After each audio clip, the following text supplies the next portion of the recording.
This man was born with a magical superpower, the ability to identify someone's age, annual salary, and job just by their appearance and attire. With this power, he thrived at the casino. Soon, he noticed a man wearing glasses named Lee Dong-jin, a data analyst at the casino. Lee Dong-jin's job was to tailor services to enhance the casino's profits based on customer information, a simple task for someone with his abilities. As expected, the man quickly lost all his bets. Seeing this, Lee Dong-jin signaled a waiter to approach and took the bewildered man to the restaurant, offering him a VIP accommodation voucher as a distraction to keep him betting. Sure enough, after the waiter left, the man calmed down, ready to gamble again. Lee Dong-jin believed it was better to customize services to keep customers coming back rather than letting them lose everything. His approach was so effective that it earned the approval of the consultants and the casino owner, enhancing his reputation. However, while celebrating his success, Lee Dong-jin discovered his car had been vandalized. He immediately reported to the police station, where he saw two men fighting. After calming them down, he identified them as family members who were reluctant to cooperate with the police. Shortly after, a woman with a white dog, the mother of the two boys, entered the scene, confirming Lee Dong-jin's analysis. Impressed by his accuracy, the previously skeptical police promised to catch the culprit responsible for damaging his car. After leaving the police station, the fortunate Lee Dong-jin caught the last subway train.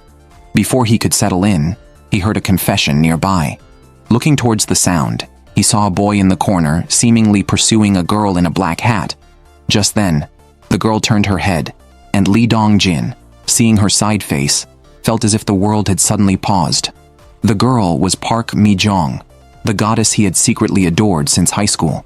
However, Lee Dong-jin dared not approach her because she was known as a witch at school. Any boy who got close to her would get hurt or even lose his life, which isolated her from others. Once a boy who liked Park Mi-jeong didn't believe the rumors and tried to walk her home on a rainy day. Before Park Mi-jeong could be pleased, lightning struck the boy dead. During the memorial for the boy, Park Mi-jeong stayed behind alone, crying quietly.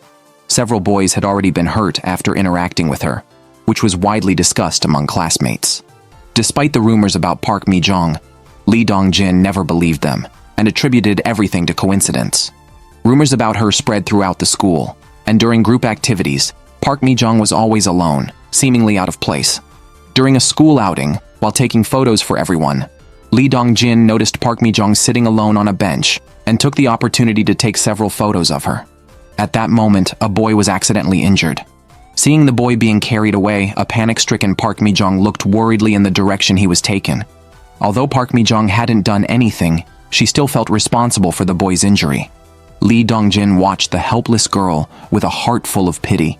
From then on, he paid even more attention to her every move, keeping his crush on her hidden deep within his heart. He noticed that Park Mi-jeong always ate lunch alone on a bench. To protect her from the sun, Lee Dong-jin asked his mother to donate a sun umbrella to the school. Originally, Lee Dong-jin could only protect Park Mi-jeong silently in his own way. However, another incident occurred when a defiant boy insisted on walking Park Mi-jeong home and was struck by a falling high-voltage wire, dying instantly. After witnessing this, Park Mi-jeong fully embraced her identity as a witch. Lee Dong-jin looked at her with sympathy, wanting to talk to her. But after Park Mi-jeong saw the insults left on the bench, she disappeared down a small path in the campus. As memories flooded back, regret swept over him like a tide. Lee Dong-jin watched her figure, not wanting to miss this chance again, so he followed her out of the subway, maintaining a distance just as they had in high school. The words he had long harbored in his heart still remained unspoken. Around the corner, Lee Dong-jin saw Park Mi-jeong feeding a stray cat and quickly hid. Hearing her scold herself, his heart felt incredibly complex. He had hoped that changing locations would make Park Mi-jeong happy, but it seemed the label of witch had become a permanent mark on her heart. Lee Dong-jin chose not to approach but silently followed Park Mi-jeong until she reached her home. The next morning, Lee Dong-jin learned shocking news. The boy who had confessed to Park Mi-jeong suddenly convulsed and collapsed after they had left.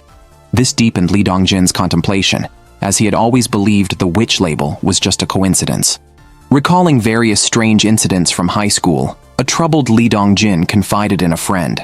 Analyzing past phenomena, They theorized that everything might be due to a certain law, meaning that if they could identify this law, they could break the witch label and free Park Mi-jeong from this curse. Perhaps only Park Mi-jeong knew that the curse that had killed many of her suitors was the phrase, "I like you." Saying "I like you" to her meant certain death by the next day, and even speaking a few words with her could cause injury.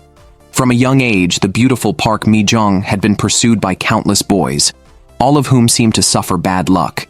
For example, a simple conversation with her might result in someone mysteriously falling into a well, or immediately after confessing, they could be struck by a car accident.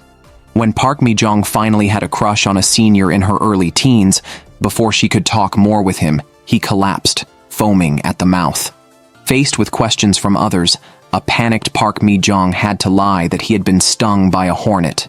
These continuous, bizarre incidents terrified Park Mi-jeong, but she still believed they were coincidences. After transferring to a new class, the beautiful Park Mi-jeong quickly became the center of attention. On the first day, one of her admirers thoughtfully handed her a box of milk. Seeing the milk on the table, Park Mi-jeong felt a faint unease. The next day, news of the boy's poisoning spread throughout the class, leading classmates to suspect Park Mi-jeong. That day, as heavy rain fell outside, a male classmate kindly offered to walk Park Mi-jeong home. Listening to his endless talk, Park Mi-jeong suddenly felt a bad premonition. The classmate eventually uttered the cursed phrase. Watching him walk away, Park Mi-jeong's unease grew. Sure enough, just as she turned around, lightning struck from the sky, and she heard the classmate's distant scream, confirming her worst fears. From then on, she became deeply guilt-ridden, spoke less, and avoided contact with others.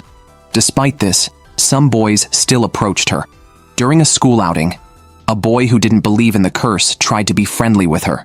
Frightened, Park Mi-jeong quickly packed her things to leave, hoping to avoid any accidents. However, shortly after, the boy who had approached her twisted his ankle. Moreover, many boys who had contact with Park Mi-jeong experienced various accidents, and she became known as a real witch. The boys who once adored her now wanted nothing more than to stay away from her. However, one brave soul caught up with Park Mi-jeong after school to comfort her. Perhaps the boy's consolation was effective, as Park Mi-jeong felt less resistant. But on their way, the boy suddenly decided to confess his feelings to Park Mi-jeong. At that moment, a transformer above started malfunctioning. Park Mi-jeong guessed what might happen next, but before she could stop him, she saw him right ahead. Suddenly, the wires connected to the transformer fell onto the boy. Sparks flew, and the high voltage killed him instantly.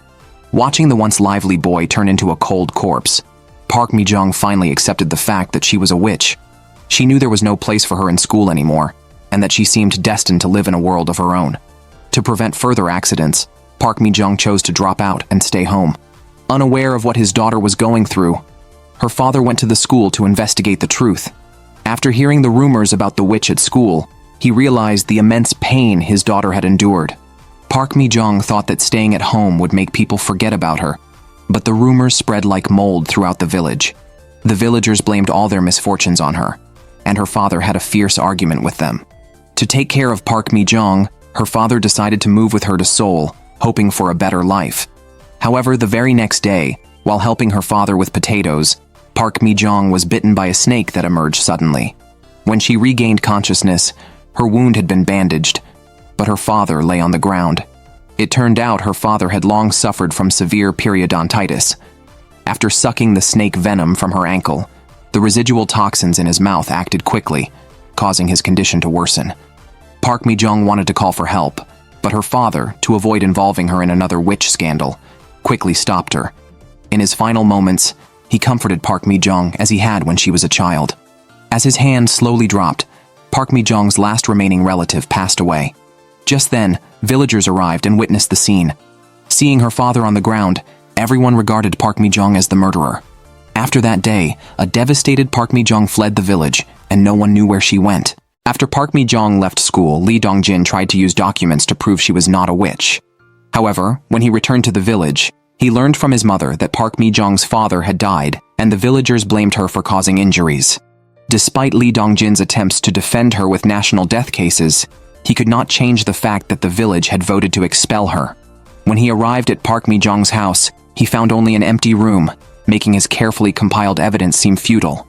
Thus, Lee Dong-jin's unspoken love came to an end. But life and love do not pause for anyone. Lee Dong-jin decided to continue striving for the elusive Park Mi-jeong and switched his major to statistics in college, not for a career in public service or for profit, but to make up for past regrets. He submitted his data to his professor for review and, under guidance, re-examined extensive domestic data, looking for similarities and related factors, even recording the weather conditions on the day of each incident. His comparison led to an unavoidable conclusion. All witch-related incidents had one thing in common. Park Mi-jeong had been present at the scenes and linked to the victims. Facing this outcome, Lee Dong-jin was devastated and did not know how to clear Park Mi-jeong's name from the witch accusations, temporarily falling into a misconception. Fortunately, with a friend's guidance, he gradually overcame this. Over time, Lee Dong-jin became a data miner through his teacher's recommendation. His life changed when he learned of his mother's serious illness, who told him she was handling her properties to avoid leaving burdens for him after her death. At the real estate office, Lee Dong-jin discovered the truth. His mother had bought the unclaimed property and land of Park Mi-jeong's family, and admitted she had personally driven Park Mi-jeong out of their hometown. After seeing Park Mi-jeong's father discipline those spreading rumors, Lee Dong-jin's mother learned about the witch rumors from the villagers, who also warned her to watch her son to avoid him becoming the next victim. While cleaning Lee Dong-jin's room, she found photos he had taken, including close-ups of Park Mi-jeong, and guessed her son's feelings. For his safety, she led a village vote and then stormed into Park Mi-jeong's home with others. However, seeing Park Mi-jeong's helpless and pitiful expression, she lost her initial fierceness. As a mother, she couldn't bear such a sad scene. Despite her change of heart, it was too late to stop the others who demanded Park Mi-jeong leave immediately. Understanding their intentions, Park Mi-jeong tearfully agreed to their wishes. That evening, she arrived at the station with her luggage but found no transport out of the village due to the late hour. Consequently, she struggled to walk dozens of kilometers to the next town. Fortunately, Lee Dong-jin's mother saw her en route and gave her a lift. She also learned that after her father's death, Park Mi-jeong had no relatives, friends, or even a place to stay. Regretting her actions, Lee Dong-jin's mother realized that Park Mi-jeong was just a child like her son.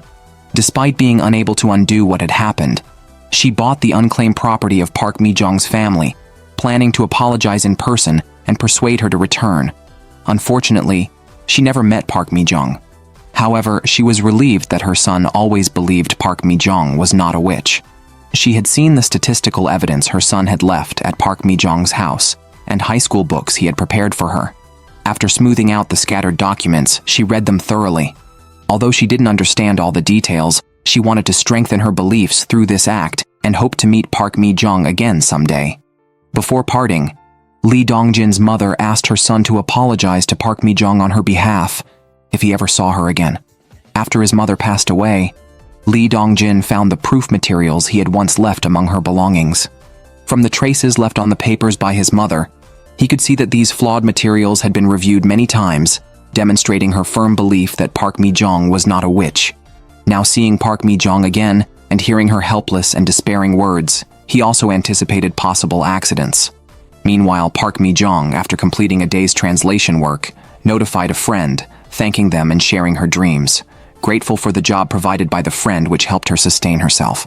Later, Park Mi-jeong went to the rooftop, looking down at the couples below. She envied them, but did not dare to hope for more, nor did she dare to step beyond her safe space, as only there could she isolate herself without hurting others or facing blame. Sometimes Park Mi-jeong was confused, not understanding if it was the world that confined her or she herself confining the world. Regardless, she felt only mannequins could safely be by her side without harm, not knowing someone else was also quietly helping her. For this, Lee Dong-jin quit his job, even though his senior offered him substantial profits and shares. He then approached a real estate agent, planning to move across from Park Mi-jeong, but the corresponding apartment was already occupied. Lee Dong-jin asked the agent to introduce him to the upstairs tenant. With financial persuasion, he managed to meet the person. However, no matter how the agent tried, the tenant was unwelcoming. Not only did they refuse an apartment swap, but they also wouldn't even allow him to look inside. Thus, Lee Dong-jin planned to find another way. During an elevator ride, he tried to find out what type of rice cake the tenant liked, only to discover that although the tenant's family sold rice cakes, he hated them the most. After helping enthusiastically with waste sorting to win over the tenant, Lee Dong-jin's eagerness seemed to annoy the tenant.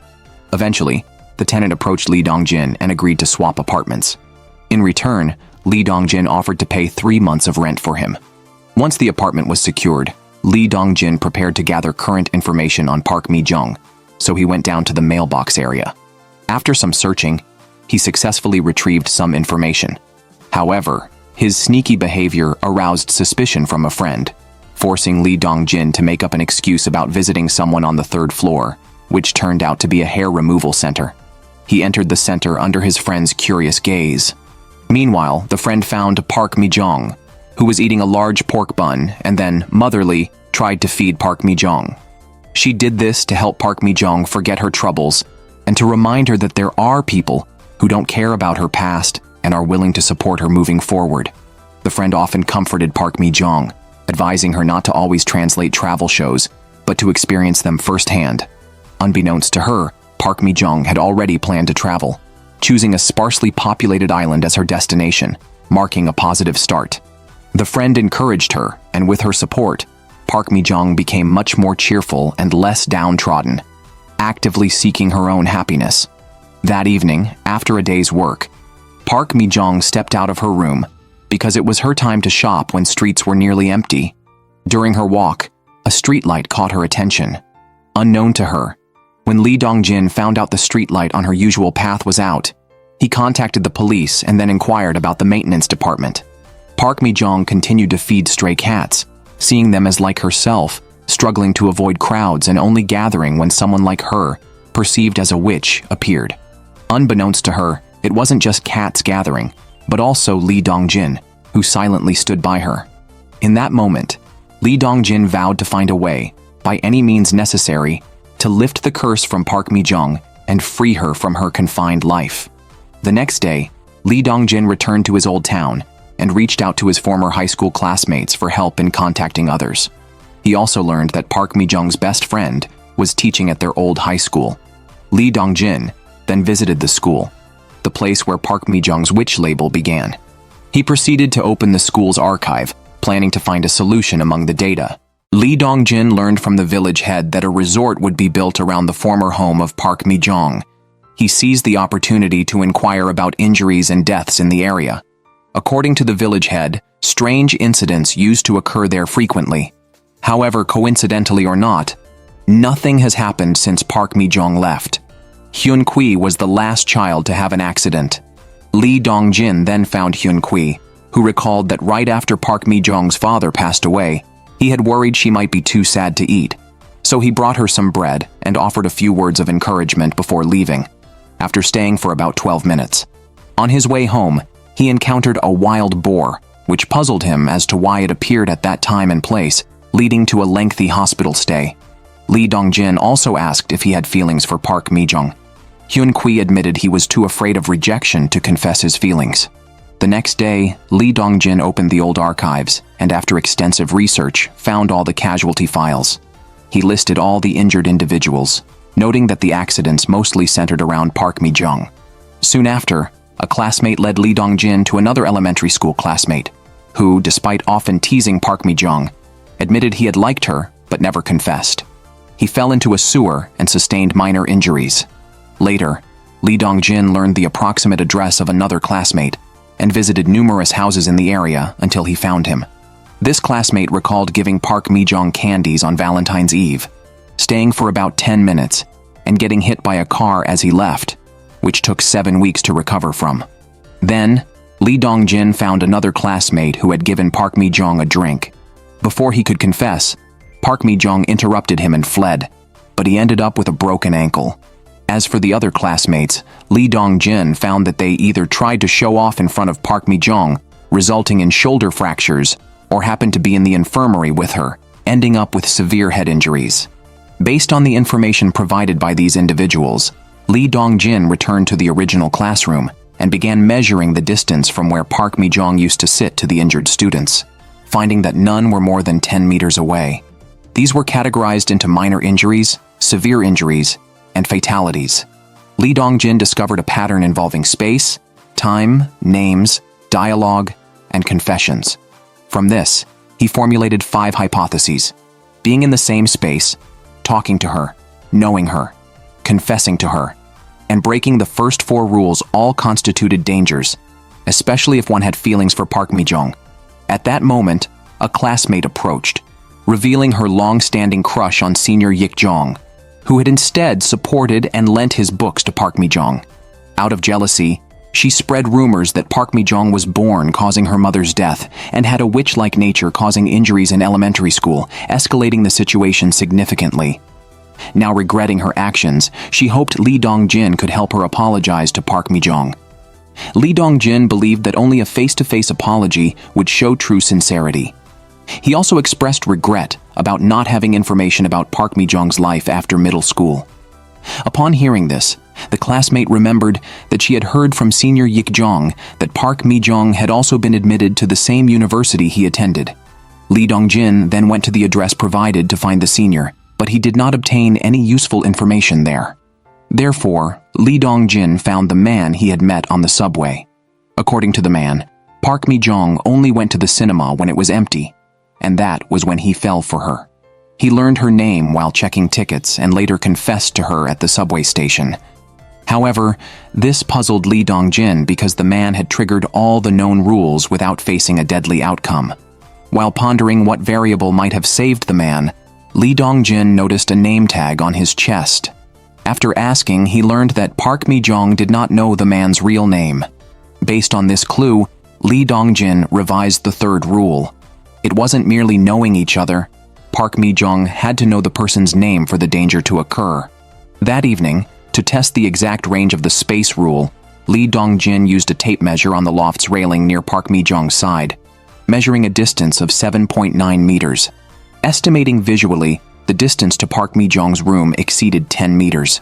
As he was retracting the tape measure, its catch suddenly malfunctioned, and just as Park Mi-jeong stood up, he hurriedly pulled back the tape, but she approached the railing, and the stuck measure scratched his face. In this scenario, where only Lee Dong-jin could see Park Mi-jeong and she could not see him, he determined that the dangerous distance was within 10 meters. Lee Dong-jin privately met with Park Mi-jeong's friend, explicitly stating he was collecting data about Park Mi-jeong after she left the village. The friend, mistaking him for a stalker from a hair removal shop, was initially skeptical. Lee Dong-jin explained that he, senior Yik-jong, and Park Mi-jeong all came from the same village, and showed the friend's statistics from 13 years ago, documenting over 40 injuries or deaths. Shocked by the extensive data Lee Dong-jin had compiled, the friend felt such hypotheses were merely speculative, and that errors could still occur in these so-called laws. It was precisely because of this uncertainty that Lee Dong-jin needed more information from the friend. As Park Mi-jeong's only friend, her best friend naturally did not want to dig into her private life, especially without knowing Lee Dong-jin's persistent motives.